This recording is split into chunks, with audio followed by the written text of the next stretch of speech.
For रोजगार and आजीविका mission. MNREGA में कई प्रकार की कुरीतियाँ थी जिसको दूर किया गया और आज इस मिशन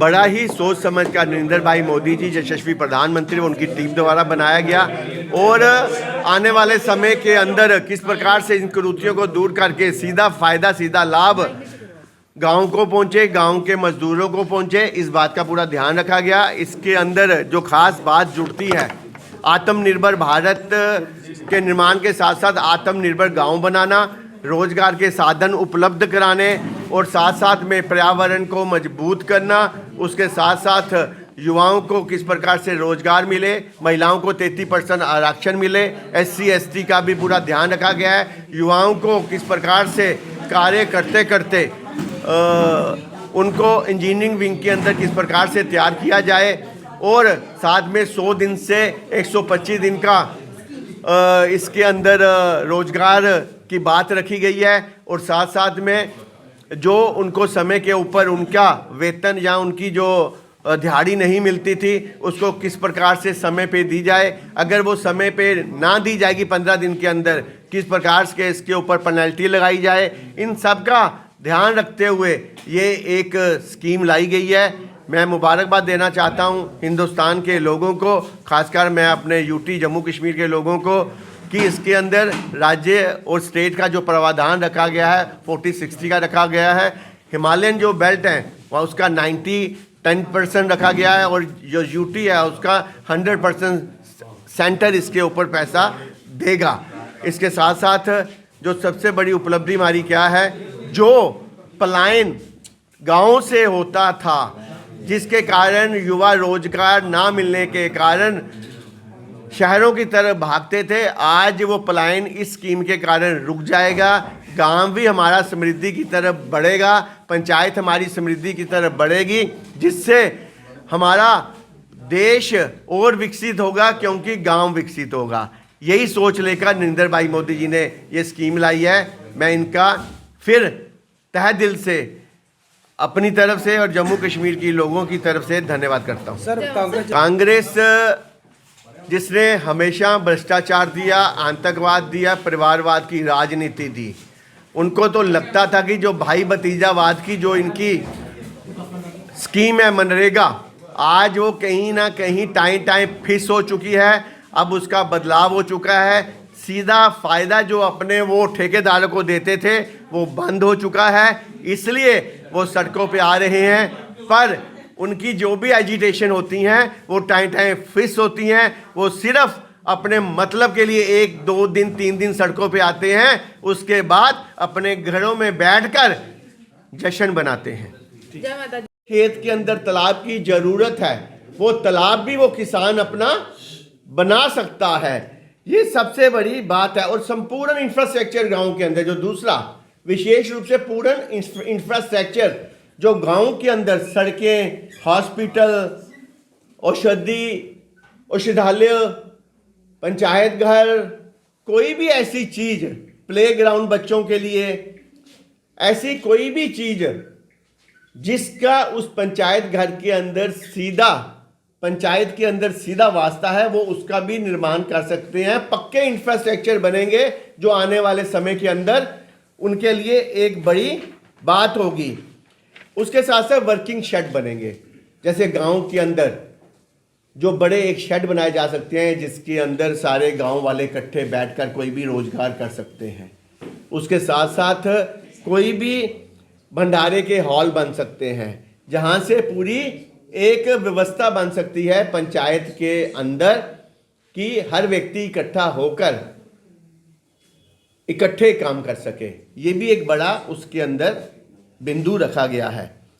उसके बाद जो सबसे बड़ी बात है, जैसे जम्मू के अंदर आप लोगों ने देखा पीछे प्राकृतिक आपदा आई है, लोगों के दंगे, लोगों के रिटेनिंग वॉल, लोगों के घरों के अंदर से नींव हिल गई है, लोगों के घरों के अंदर दरार आ गई है। आपदा के लिए विशेष रूप से इसके अंदर ध्यान रखा गया है। इस योजना के तहत आपदा के अंदर कोई भी मुश्किल आएगी, उस मुश्किल का इस स्कीम के अंदर हल लिखा गया है। ये भी एक बड़ी बात है। और सबसे पहले एक और बड़ी बात विशेष रूप से, ये पहले राज्य अपनी तरफ से काम देता था कि इस पंचायत के अंदर ये काम चाहिए, इस पंचायत के अंदर ये काम चाहिए, पर अब ग्राम सभा और ग्राम पंचायत दोनों मिलकर इस बात का फैसला करेंगी कि पंचायत के अंदर क्या कार्य करने हैं। इसका मतलब जमीनी स्तर से सीधा सही कार्य सही लोग और सही स्थान पे कर सके, इसका इस जो स्कीम के अंदर ध्यान रखा गया है। डिस्ट्रिक्ट पंचायत के अंदर प्लान बनाया जाएगा और कैटेगरी वाइज कौन सा काम पहले महत्वपूर्ण है, 1 2 3 4 की कैटेगरी करके उस काम को किया जाएगा, जिससे सीधा लाभ वहां के लोगों को मिल सके। उसके बाद जो सबसे बड़े नरेंद्र भाई मोदी जी यशस्वी प्रधानमंत्री चाहते थे स्कीम के माध्यम से, वो चाहते थे कि गरीबी मुक्त गांव बने, हमारे लोगों को सीधा रोजगार मिले और गरीबी मुक्त गांव बने, रोजगार युक्त गांव बने, हर हाथ को काम मिले, उस गांव के व्यक्ति को रोजगार युक्त गांव मिले, पूर्ण स्वावलंबी गांव बने, हर व्यवस्था के साथ एक शहर के मानती एक अच्छा गांव बने जिसमें हर व्यवस्था हो। और साथ साथ में पहले जो बेरोजगारी जो भत्ता जो इन मजदूरों को दिया जाता था वो नहीं दिया जाता था 4 5 महीने के बाद। अब जो बेरोजगारी भत्ता जो मिलेगा वो अगर 15 दिन के अंदर नहीं मिलेगा तो इसके ऊपर पेनल्टी डाली जाएगी कि सीधा सीधा मजदूर को फायदा हो। 15 दिन की इसकी पेनल्टी डालकर इसके ऊपर रोजगार भत्ता देना पड़ेगा। ये सबसे बड़ी बात है कि गरीब को कहीं भी मार नहीं पड़ेगी। और एक बात मैं और कहना चाहता हूं कि 11 लाख करोड़ रुपया कोविड के दौरान पंचायतों को गया और उसके बाद भी 88 लाख करोड़ रुपया सेंटर की तरफ से पंचायतों को दिया गया। पर अगर आप देखें तो धरातल पर जीरो लगता है, जीरो, क्योंकि वहां पे भ्रष्टाचार का सबसे बड़ा केंद्र था ये मनरेगा की स्कीम। ये एक और हम कहना चाहते हैं अपनी महिलाओं के लिए कि ये महिलाओं के लिए एक सबसे बड़ा कदम है। 33% की जो ये स्कीम है ये सीधा महिलाएं को सीधे ढंग से मजदूरी मिलेगी, महिलाएं इसमें काम कर सकती हैं और SHG के माध्यम से ये ग्रुप बनाकर भी इस कार्य को कर सकती हैं, जिससे कि सीधा महिलाओं को आने वाले समय में जो हम कहते हैं कि महिलाएं बराबरी समाज के अंदर खड़ी होना चाहिए, इस स्कीम से महिलाओं को भी अपने पैरों पे खड़ा करने का एक अच्छा मौका मिलेगा। जो समय सहायता समूह है जो SHG, इसके अंदर महिलाएं एकजुट होकर अपने गांव की महिलाएं इकट्ठा काम ले सकती हैं, इकट्ठा काम कर सकती हैं। इसके लिए कोई क्वालिफिकेशन नहीं है, इसके लिए महिलाएं जागरूक होनी चाहिए। और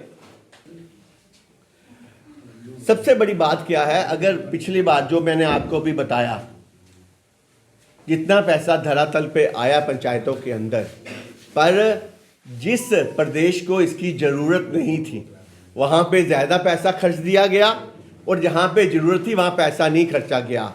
अब इस स्कीम के तहत हर पंचायत की ग्रेडिंग की जाएगी ABCD, और ग्रेडिंग के हिसाब से हर पंचायत के अंदर पैसा लगेगा और जिस पंचायत को ABCD ग्रेडिंग की जाएगी उस ढंग से वहाँ पे पैसा भी मिलेगा, उस ढंग से वहाँ पे तरक्की भी की जाएगी, जिसके कारण सभी जो गांव हमारे आगे तरक्की के राह पे चल पड़ेंगे। सुरक्षा व सुविधाएं, परिवहन व सुरक्षा जो महिलाओं के लिए सबसे ज़्यादा उसके ऊपर ध्यान दिया गया है। हर महिला को परिवहन और सुरक्षा किस प्रकार से दी जाए इसका ध्यान रखा जाएगा। जुड़ने के बाद ही कोई व्यक्ति पैसा ले सकता है, ना कि मैं काम कर रहा हूं और कार्ड इनका बन रहा है, पैसे इनके अकाउंट में जा रहे हैं, वो चीज़ बिल्कुल अंकुश उसके ऊपर लग जाएगा।